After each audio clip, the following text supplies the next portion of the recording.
Awalnya, Zaman tidak terlalu tertarik bekerja di Thomson Co. Sekembali dari wawancara dengan Eric, dia melupakannya. Bulan-bulan itu, Zaman melakukan lebih dari 4 interview magang di firma hukum lainnya, yang lebih glamour dan terkenal. Hingga 2 hari kemudian, jadwal bertemu dengan profesor di kampus membahas tugas akhir kuliah. Bagaimana interviewmu di Belgrave Square? Oh, interview itu baik-baik saja, Prof. Kamu diterima. Mereka baru akan memberitahu beberapa hari lagi, Prof. Kamu sepertinya tidak terlalu antusias, anak muda. Saya bahkan tidak tahu itu firma hukum apa, Prof. Kenapa kamu tidak berusaha mencari tahu siapa mereka? Aku sempat menghabiskan setengah hari mencari tahu lewat internet. Sedikit sekali entry yang pernah memuat mereka. Juga setengah hari lagi melihat database perpustakaan Oxford University. Hanya disebut 1-2 kali. Aku tidak punya ide sama sekali mereka firma hukum apa. Apakah merger dan akuisisi? Banking? Kriminal? Litigasi? Pengacara cedera pribadi? Atau pengacara artis-artis terkenal? Atau jangan-jangan dengan sedikitnya informasi publik, mereka adalah pengacara bagi mafia, diktator, penguasa shadow economy. Karena mereka simply menjauhi publikasi Zaman. Tetapi buat apa? Bukankah firma hukum hari ini justru berlomba-lomba berebut kasus paling penting, paling disorot media, aktif dalam strategi pencitraan, melakukan kampanye pemasaran dan sebagainya? Karena mereka berbeda. Baiklah, akan kuceritakan sesuatu dari sedikit pengetahuanku tentang Thomson Co. Semua off the record. Aku juga tahu karena salah satu lawyer senior mereka dulu adalah rekanku saat kuliah hukum. Tidak banyak yang dia ceritakan, karena kami juga jarang bertemu dan dia tidak tertarik membicarakan pekerjaan. Tapi aku bisa menyimpulkan sesuatu yang menarik dari tempat bekerjanya. Kisah ini bermula dari Perang Dunia Pertama tahun 1914-1918. Perang yang membuat 10 juta tentara tewas, 20 juta pulang dengan luka berat, 7,5 juta lainnya hilang tanpa berita.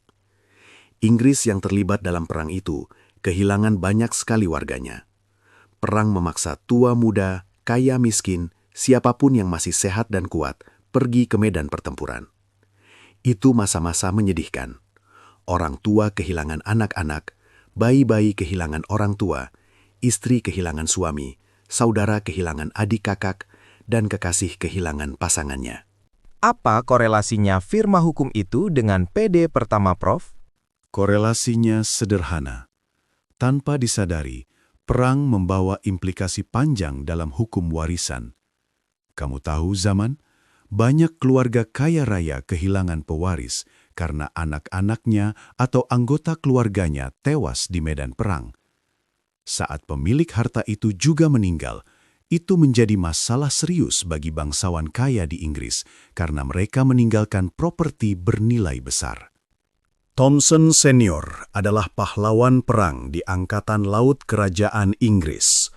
Pangkat terakhirnya adalah mayor. Dia memimpin salah satu kapal dalam perang masyhur Battle of the Falkland Islands. Mayor Thomson memperoleh medali tertinggi dari Ratu Inggris langsung. Setelah Perang Dunia Pertama, dia kembali ke London, pensiun dari AL, melanjutkan karirnya sebagai pengacara karena dia memang menghabiskan masa mudanya belajar di sekolah hukum. Thomson Senior adalah orang pertama yang menyadari situasi berbahaya dari begitu banyaknya harta warisan yang tidak dapat diwariskan. Orang-orang akan memperebutkannya.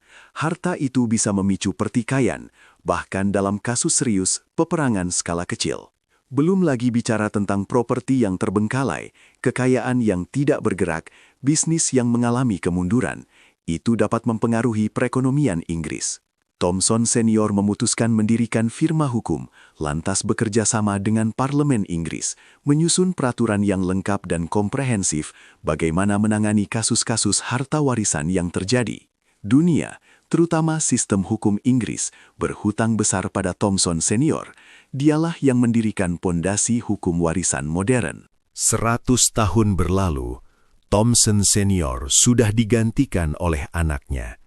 Hari ini juga telah banyak muncul firma hukum yang juga mengurus penyelesaian harta warisan. Tapi tidak ada yang seperti Thomson & Co. Mereka sangat berbeda. Mereka berdiri di atas prinsip-prinsip. Mereka bukan firma hukum kebanyakan, apalagi headhunter serakah. Headhunters? Iya, sebutan untuk para pemburu harta warisan. Headhunters lebih mirip detektif, meskipun mereka seorang lawyer. Mereka mencari ahli waris dari harta-harta yang ditinggalkan tanpa wasiat. Di Inggris hari ini, ada 15.000 lebih properti tanpa ahli waris, mulai dari bangunan, tanah, uang, emas, surat berharga. Saat properti itu tidak jelas siapa pewarisnya, lembaga pemerintah bona vacantia akan mengelolanya hingga ditemukan siapa yang berhak. Di Amerika Serikat, saat ini lebih dari 58 miliar dolar warisan tanpa klaim. Bentuknya lebih beragam, mulai dari asuransi jiwa, dana pensiun, obligasi, tax refunds, dan sebagainya. Semua harta tanpa pemilik tersebut ditangani oleh lembaga pemerintah AS, yang di sana disebut Treasury Solicitor. Headhunters akan mencari pewarisnya, siapapun yang boleh jadi keturunan atau kerabat jauh. Mereka akan meminta bagian dari harta itu, 20%, 40%, atau dalam kasus tertentu, mereka bisa memperoleh bagian lebih besar dibanding ahli warisnya, yang tentu saja tidak keberatan karena mereka juga tidak menyangka mendadak mendapatkan harta warisan besar. Ada banyak skandal dalam usaha pencarian ahli waris, mulai dari para penipu, impostor, hingga intrik hukum tingkat tinggi. Masalah harta waris tanpa klaim ini seperti gunung es, hanya atasnya saja yang terlihat, di bawahnya tersembunyi. Itu melibatkan uang yang tidak sedikit dan mengundang banyak lalat mendekat. Profesor berhenti sejenak, memperbaiki posisi duduknya lagi. Zama menelan ludah. Dia menatap meja lamat-lamat. Penjelasan ini sempurna telah mengembalikan kenangan gelap milik keluarganya. Dia mulai tertarik. Tapi tidak semua firma hukum headhunters itu buruk. Thomson & Co. adalah kebalikannya. Seperti yang pernah kubilang lewat telepon, mereka adalah legenda hidup. Pengacara-pengacara mereka adalah kesatria gagah berani pembela kebenaran. Thomson Senior berhasil membangun reputasi hebat itu. Mereka bekerja keras untuk memastikan setiap harta warisan diselesaikan seadil mungkin, tanpa peduli berapa besar yang akan mereka peroleh. Hampir 100 tahun firma hukum ini berdiri. Mereka telah menangani ribuan kasus penting, dan semua tanpa publikasi. Aku berani memastikan banyak bangsawan kerajaan Inggris sekarang, juga orang-orang kaya dunia, mempercayakan wasiat mereka di tangan Thomson & Co. Tidak ada yang lebih baik dibanding mereka dalam mengurus harta warisan. Nah, kamu bisa menyimpulkan sendiri, Thomson & Co. firma hukum dalam bidang apa? Elder law? Iya, kurang lebih begitu. Thomson & Co. adalah spesialis terbaiknya. Mereka yang menyusun standar elder law di Inggris, perlindungan hukum bagi orang-orang tua beserta hartanya. Apakah kamu sekarang tertarik bekerja di sana? Zaman menggeleng. Entahlah, dia belum memutuskan akan bekerja di mana setelah lulus. Cerita dari profesor justru membuat kenangan masa kanak-kanaknya kembali memenuhi kepalanya. Tentang ibu, tentang ayah, tentang keluarganya. Jika kamu ingin terlibat dalam merger dan akuisisi raksasa, atau ingin terlibat dalam IPO perusahaan startup IT bernilai ratusan miliar dolar, Thomson & Co. bukan tempatnya. Atau ingin menjadi pengacara kasus-kasus kriminal kelas dunia, penjahat perang, pelanggar hak asasi, dan sebagainya, Belgrave Square juga bukan pilihan terbaiknya. Mereka menawarkan jenis petualangan berbeda, dan itu jelas sama menariknya. Aku tidak akan pernah meragukan integritas Thomson & Co. Mereka juga firma kaya yang bisa menawarkan gaji dan fasilitas terbaik. Jika aku dalam posisimu, itu akan jadi kesempatan terbaik. Aku tidak akan menolaknya. Bagaimana mereka mengundangku interview, Prof? Aku tidak tahu. Mereka mencari bakat terbaik di seluruh dunia. Boleh jadi, saat mereka memeriksa profil ribuan mahasiswa Fakultas Hukum kampus ternama, namamu muncul tidak sengaja di sana.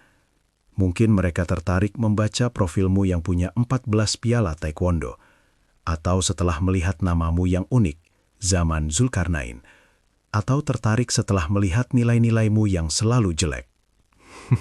Baiklah, cukup bicara tentang Thomson & Co. Mari kita bahas tugas akhirmu. Saya minta maaf, kita harus mengulang seluruh penelitian ini dari awal, anak muda. Risetmu buruk sekali, itu tidak memenuhi standar kampus ini. Aku lupa kapan terakhir kali membaca riset seburuk tulisanmu. Zaman mengeluh, profesornya terkenal sekali, tidak ada ampun. Hari ini, pukul 9 pagi. Gulfstream G650 itu, dengan kapasitas 12 penumpang itu, mendarat di Aéroport de Paris-Orly, bandar udara kedua terbesar di Paris. Setiba di hanggar, sebuah mobil limusin hitam telah menunggu di ujung anak tangganya. Selamat pagi, Tuan Zaman. Pagi, Deschamps. Tolong antar saya ke Quai d'Orsay. Quai d'Orsay? Anda hendak memotor menara Eiffel dari Sungai Siena, Tuan? Sayangnya tidak. Aku datang untuk pekerjaan. Sayang sekali, Tuan Zaman. Pemandangannya indah tak terkira, dengan latar langit membiru. Deschamps menginjak pedal gas, limusin meninggalkan bandara. Sejak menjadi associate Thomson & Co., Zaman sering bepergian. Minggu-minggu pertamanya menakjubkan. Perjalanan pertamanya adalah ketika pesawat jet milik firma hukum membawanya terbang menuju Australia. Dia menemani Eric menyelesaikan dokumen warisan salah satu klien di Sydney, kota favorit Zaman, pengusaha berusia 80 tahun yang menulis surat wasiat. Agar harta warisannya tidak menjadi rebutan 24 anaknya dari 8 istri. Thomson & Company tidak memiliki kantor cabang, tapi mereka memiliki sumber daya di banyak tempat yang bisa membantu. Zaman mengenal baik sopir mobil limusin. Dia sudah beberapa kali pergi ke Paris untuk urusan pekerjaan. 30 menit tanpa percakapan, membelah jalanan lengang hari Sabtu, mobil limusin tiba di Quai d'Orsay. Itu kawasan elit di Paris, hanya 900 meter berjalan kaki dari Menara Eiffel, persis menghadap Sungai Seine. Dipenuhi oleh bangunan 6-7 lantai, mulai dari perkantoran keuangan, investment banking, museum, butik mewah, restoran, hotel mahal, dan menariknya, entah bagaimana caranya, terselip di sana, La Cerisay Maison de Retraite, panti jompo. Zaman mendongak menatap papan nama di atas pintu masuk. Papan nama itu berusia sama tuanya dengan bangunan. Panti jompo ini boleh jadi sudah berdiri sejak 100 tahun lalu, tidak tergerus kemajuan kota di sekitar Sungai Seine. Jalanan di depan panti jompo ramai oleh penduduk lokal dan pelancong yang menghabiskan hari libur. Mobil-mobil terparkir rapi. Dari jalan ini, pengunjung bisa melihat pucuk Menara Eiffel di balik bangunan dan pepohonan. Zaman mendorong pintu masuk sambil menghela nafas. Dia belum pernah mengunjungi panti jompo, hanya pernah menyaksikannya di film-film. Ini mungkin akan menjadi pengalaman menarik. Ruangan depan panti jompo langsung menyambutnya. Ada sofa-sofa panjang, meja kayu, lemari berisi buku. Penghangat ruangan menyala. Zaman bisa melepas mantel. Lantai ruangan terbuat dari parket. Vas-vas bunga terpajang rapi. Meja penerima tamu kosong. Juga tidak ada siapa-siapa di ruangan itu. Membuat Zaman ragu-ragu harus menuju kemana. Bukankah biasanya ada banyak orang tua yang duduk-duduk di sofa, bermain catur, mengobrol santai, atau duduk di atas kursi roda, seperti imajinasinya tentang panti jompo. Zaman memutuskan melangkah sembarang, memeriksa. Ada ruangan yang sepertinya berfungsi sebagai kantor di sisi selatan, dengan beberapa meja kerja, lemari arsip di sana. Lampunya menyala terang, tapi kosong. Tidak ada petugas panti. Kemana semua orang? Panti ini seperti tidak ada penghuninya. Bonjour. Zaman refleks menoleh. Seseorang menyapa sambil menuruni anak tangga dari lantai 2. Perempuan berusia 30-an mengenakan pakaian perawat berwarna biru muda. Wajah cantiknya khas penduduk Eropa Timur. Zaman mengangguk sopan. Bonjour, madame.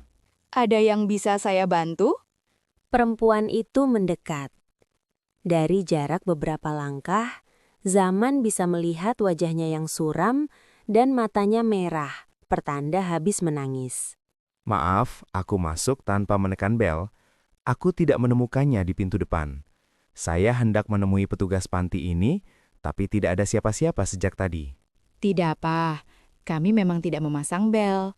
Panti ini terbuka bagi pengunjung. Seharusnya ada petugas di meja tamu, tapi kami sedang berduka cita. Seluruh penghuni dan petugas panti sedang berkumpul di lantai 2, melepas kepergian salah satu sahabat baik. Perkenalkan, namaku Aime. Aku pengurus panti. Apa yang bisa kubantu? Sriningsih, aku datang karena mendengar kabar kematian beliau. Apakah Anda kerabat Ibu Sriningsih? Teman? Kenalan? Bukan. Aku datang dari London Belgrave Square. Ada petugas panti yang menelepon. Oh, pengacara. Maaf jika aku tidak mengenali. Aku belum pernah bertemu dengan pengacara. Aku kira yang akan datang seseorang berusia separuh baya, dengan kacamata tebal, wajah kaku, bukan sebaliknya. Benar, aku yang menelpon kantor kalian tadi pagi buta. Aku tidak tahu dengan siapa bicara, tapi Ibu Sriningsih yang memberikan nomor telepon itu kemarin siang sebelum dia tidak sadarkan diri lagi. Kalian datang cepat sekali. Silakan duduk, Tuan. Zaman Zulkarnain, tapi Anda bisa memanggilku Zaman. Baik, silahkan duduk Tuan Zaman. Aku hendak menyelesaikan 1-2 pekerjaan administrasi kematian Ibu Sriningsih. Staf Dinas Sosial Kota Paris akan tiba nanti siang. Anda mau menunggu di ruangan ini? Akan kusuruh seseorang menyiapkan kopi atau teh hangat. Anda sudah sarapan? Tidak usah. Aku boleh berkeliling panti sambil menunggu. Sebagai informasi, aku juga belum pernah mengunjungi panti jompo. Tentu saja boleh. Kami selalu terbuka menerima kunjungan siapapun. Itu membuat penghuni panti bersemangat. Pastikan saja kamu bicara lebih kencang jika menyapa mereka. Zaman tidak mengerti. Amy menunjuk telinga. Pendengaran mereka sudah berkurang. Oh. Zaman mengangguk. Amy menuju ruangan kantor panti, meninggalkan Zaman yang mulai beranjak melihat-lihat. 5 menit, Zaman memutuskan menaiki anak tangga, menuju lantai 2, tiba di ruangan luas yang berfungsi sebagai ruang pertemuan. Ruangan itu ramai. Sofa-sofa panjang dipenuhi oleh orang tua, ada sekitar 20 penghuni panti dengan usia minimal 50 tahun di sana. 1-2 di antara mereka memobrol dengan wajah berduka, yang lain memilih diam, menatap lamat-lamat. Surprise! Luar biasa! Kapan kamu tiba, Nak? Salah satu kakek-kakek tiba-tiba berseru kepada Zaman. Persis dia memasuki ruangan. Kapan tiba?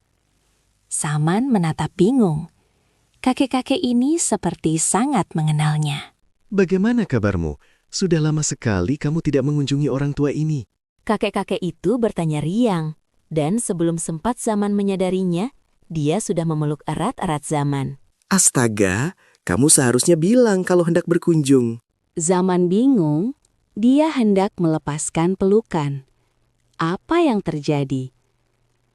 Salah satu nenek-nenek mendekat, berbisik memberitahu. Dia menyangka kamu adalah anaknya. Namanya Maximilian. Dia sudah pikun sekali. Tapi aku bukan anaknya. Tentu saja bukan. Tapi tidak ada dosanya berpura-pura menjadi anaknya sebentar. Itu akan membuatnya senang. Bertahun-tahun tidak pernah ada yang mengunjunginya. Ayo, mari duduk, Nak. Kami sedang berkumpul. Kamu bisa melihatnya sendiri. Ramai. Kami sedang merayakan sesuatu. Entahlah, aku lupa merayakan apa. Bagaimana kabar istri, Bur? Baik. Kenapa dia tidak diajak? Dia sibuk sekali. Banyak pekerjaan. Istri-istri zaman sekarang, mereka kadang lebih sibuk dibanding suaminya. Nah, itu kursi kosong. Perkenalkan, ini anakku. Dia baru datang. Kakek-kakek itu sibuk memperkenalkan Zaman kepada penghuni panti. Terkekeh bangga. Canggung, Zaman ikut mengulurkan tangan. Berkenalan dengan yang lain sambil menatap seluruh ruangan. Di meja tengah ruangan, ada piring-piring besar berisi kue kering, makanan kecil. Juga teh dan coklat panas. Di ujung ruangan, salah satu suster sedang menanamkan piano, menyanyikan lagu-lagu lama. La Vie en Rose dengan beberapa penghuni panti. Terdengar sedih dan mengharukan. Di ujung sofa, sebuah bingkai besar berdiri dengan foto seorang perempuan tua. Zaman menatap wajah khas perempuan Jawa, mengenakan kebaya krem muda, dengan kain panjang berwarna biru menutupi rambut putihnya. Wajah itu tersenyum lembut, matanya begitu damai. Keriput di dahi, uban di kepala, tidak kuasa menaklukkan betapa elok mata hitamnya. Zaman terdiam, menelan ludah. Itulah wajah Sri Ningsih, seseorang yang memiliki harta warisan senilai 19 triliun rupiah. Akhirnya dia menatap wajahnya lebih detail. Sahabat kami, dia meninggal tadi pagi. Nenek-nenek yang tadi berbisik dan sekarang ikut duduk di dekat Zaman memberitahu. Sepertinya dia nenek-nenek yang ramah dan suka mengobrol. Dan kabar baik, indera pendengarannya masih baik. Apakah Sri Ningsih sudah dikebumikan? Sudah, ada pengurusan jenazah yang melakukannya. Peti matinya sudah dibawa ke La Grande Mosquée de Paris untuk ritual agama. Dia akan dimakamkan di pemakaman Muslim. Selama tinggal di panti ini, dia amat religius, rajin beribadah, rajin membaca kitab sucinya. Zaman mengangguk. Di panti jompo ini pastilah terdiri dari berbagai ras, suku bangsa dan agama. Mereka disatukan oleh nasib dan tempat, dan segera menjadi sahabat satu sama lain. Bertambah lagi kamar-kamar kosong. Semakin sepi di sini. Panti jompo ini memang tidak akan bertahan lama lagi. Kudengar mereka akan membangun perkantoran mewah di sini. Di mana kamar Sri Ningsih? Lantai 6? Iya, 602. Adalah sekitar 15 menit Zaman duduk di sana, berbincang tentang 1-2 hal. Hingga kakek-kakek yang tadi memeluknya mendadak menoleh. Penuh keheranan menatap Zaman, bertanya padanya. Kamu siapa? Apa yang kamu lakukan di sini? Kamu bukan penghuni atau petugas panti. Zaman menatapnya bingung. Bukankah tadi kakek-kakek ini menganggapnya anaknya yang datang dari jauh? Menyuruhnya duduk? Kenapa sekarang melihat keheranan? Ini anakmu, Beatrice. Kamu tidak pernah bilang jika punya anak. Kapan kamu datang, nak? Itu anakmu, Max, bukan anakku. Aku tidak punya anak, Beatrice. Itu anakmu, Max. Astaga. Bukankah sudah berkali-kali kukatakan aku membujang hingga tua, Beatrice? Bagaimana mungkin aku akan punya anak? Kamu sepertinya sudah pikun sekali. Kakek-kakek itu menggelengkan kepala, seolah kasihan melihat temannya yang pelupa. Jika mengikutkan suasana, melihat wajah Maximilian yang mengotot, Zaman hampir tertawa. Tapi dia segera menutup mulut. Itu tidak sopan. Zaman memutuskan segera izin pamit kepada dua kakek nenek yang sekarang bertengkar. Dia hendak mengunjungi kamar 602. Mungkin ada sesuatu yang menarik dan dapat membantu tugasnya. Diiringi lagu Nong, Je ne regrette rien yang dinyanyikan penghuni panti, Zaman melangkah menaiki anak tangga. Sayup-sayup lagu klasik itu terdengar di lorong lantai 3. Nong rien de rien, Nong je ne regrette rien, ni le bien qu'on m'a fait, ni le mal, tout ça m'est bien égal. No, nothing at all. No, I regret nothing. Not the good things people have done for me, nor the bad, it's all the same for me. Dinding lorong lantai 6 dilapisi wallpaper dengan motif batik Jawa. Zaman tersenyum. Ini pastilah ide dari Sri Ningsih.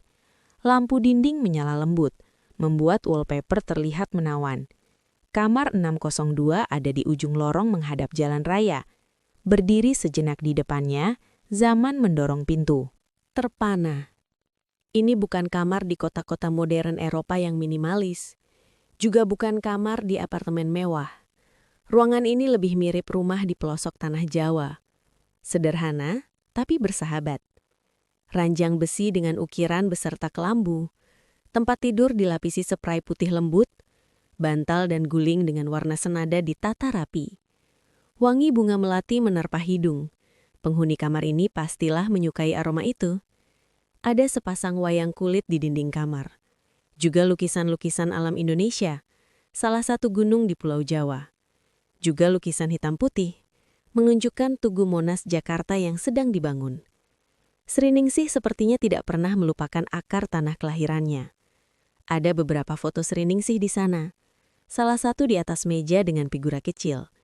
Mungkin yang satu ini diambil saat usianya masih 50 tahunan. Terlihat masih muda, tersenyum lebar, dengan latar belakang, "Hey, London." Jelas sekali di belakangnya adalah bus tingkat merah kota London. Hei, Anda ternyata sudah menemukan kamar Ibu Sriningsih. Pekerjaan pengacara sepertinya selalu menuntut kecepatan ya. Maaf, aku masuk kamar ini tidak bilang-bilang. Aku penasaran ingin melihat kamarnya. Tidak apa, cepat atau lambat Anda pasti meminta diantar mengunjungi kamar Ibu Sriningsih. Alfred, ngomong-ngomong, penghuni panti sepertinya menyukaimu Tuan Zaman. Mereka masih meributkanmu di lantai 2, sedang memutuskan kamu sebenarnya anak siapa. Wow, kamu bahkan sudah berkenalan dengan mereka? Panti jompo ini menakjubkan. Aku tidak menyangka tempat ini akan sehangat dan seramah ini. Tentu saja, mereka adalah orang tua yang menyenangkan, terutama Ibu Sriningsih. Sejak tiba di panti ini tahun 2000, minggu pertama Januari, dia telah menjadi bagian penting semua orang. Aku masih ingat sekali ketika Ibu Sriningsih tiba. 16 tahun lalu, itu hari pertamaku bekerja di panti. Usiaku masih 20, magang dari sekolah perawat. Saat seluruh dunia baru saja melewati krisis Yetuka, aku semangat masuk kerja. Kamu ingat Yetuka? Zaman mengangguk. Tidak banyak lagi yang tahu jika persis peralihan tahun 1999 menjadi tahun 2000, dunia dihebohkan dengan Y2K atau Millennium Bug. Error yang terjadi karena sistem penanda tahun komputer di seluruh dunia sudah terlanjur disetting dengan 2 digit. Maka tahun 00 merujuk tahun 2000 akan dianggap sama dengan 1900 oleh komputer. Dunia harus melakukan migrasi sistem besar-besaran, atau jika tidak, sistem keuangan, penerbangan, penggajian, persenjataan, dan data-data penting akan menjadi kacau balau karena komputer keliru mengenali tanggal. Komputer akan salah menghitung saldo tabungan, gajian terlambat, atau lebih serius lagi, sistem nuklir dan rudal mengalami gagal fungsi. Itu menjadi berita masif di berbagai belahan dunia. Waktu itu, Ibu Sriningsih turun dari taksi, menyeret koper besar, dengan pakaian tebal. Suhu udara nyaris 0 derajat Celcius. Dia kedinginan, wajahnya lelah. Aku bergegas membuka pintu. Ibu Sriningsih berkata pelan, "Apakah kalian masih punya kamar untukku?" Aku mengangguk. Panti ini selalu punya kamar bagi siapapun yang membutuhkannya. Persis dia melewati pintu, tubuhnya ambruk. Aku menjerit panik, menahan tubuh tua itu. Beberapa perawat dan petugas lain berlarian membantu. Kami tidak tahu sama sekali jika Ibu Sriningsih baru saja melakukan perjalanan ratusan kilometer dari London sepanjang malam. Dia tidak punya sepeser uang pun, menumpang dari satu mobil ke mobil lain. Termasuk saat menyeberangi Selat Inggris, dia menumpang perahu nelayan, karena ferry tidak mau menaikkan penumpang tanpa tiket. Tiba di daratan Prancis, dia kembali menumpang mobil demi mobil, hingga akhirnya tiba di pinggiran kota Paris. Salah satu sopir taksi yang iba melihatnya, mengantarkannya ke panti. Itu tahun 2000. Terowongan Selat Inggris sudah ada, bahkan transportasi seperti penerbangan tersedia kapanpun. Tidak terbayangkan, seorang wanita tua melakukan perjalanan seorang diri di tengah cuaca dingin, kelaparan, mengarungi Selat Inggris di antara kotak-kotak ikan. Dia persis seperti seorang pengungsi yang malang.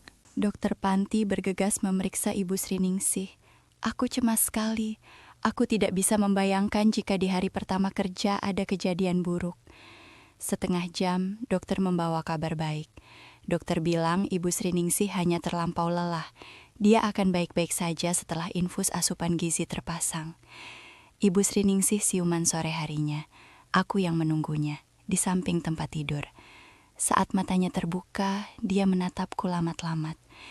Terima kasih, Nak. Sungguh terima kasih telah mengasihani orang tua ini. 16 tahun beliau tinggal di panti ini. Sejatinya, kamilah yang harus berterima kasih banyak. Ibu Sriningsih membawa semangat baru, kegembiraan, sukacita. Dia adalah penghuni panti paling riang, paling aktif dan humoris. Akulah yang seharusnya berterima kasih, diberikan kesempatan bertemu dengan karakter yang begitu mempesona. Tapi hari ini dia pergi selama-lamanya. Aku ingat sekali wajahnya waktu itu, saat dia baru siuman. Wajah dari seseorang yang telah melewati pahit ketir kehidupan. Wajah yang tetap damai dan tentram. Wajah yang selalu tabah dan berterima kasih. Hingga di hari terakhirnya, wajah itu tetap sama.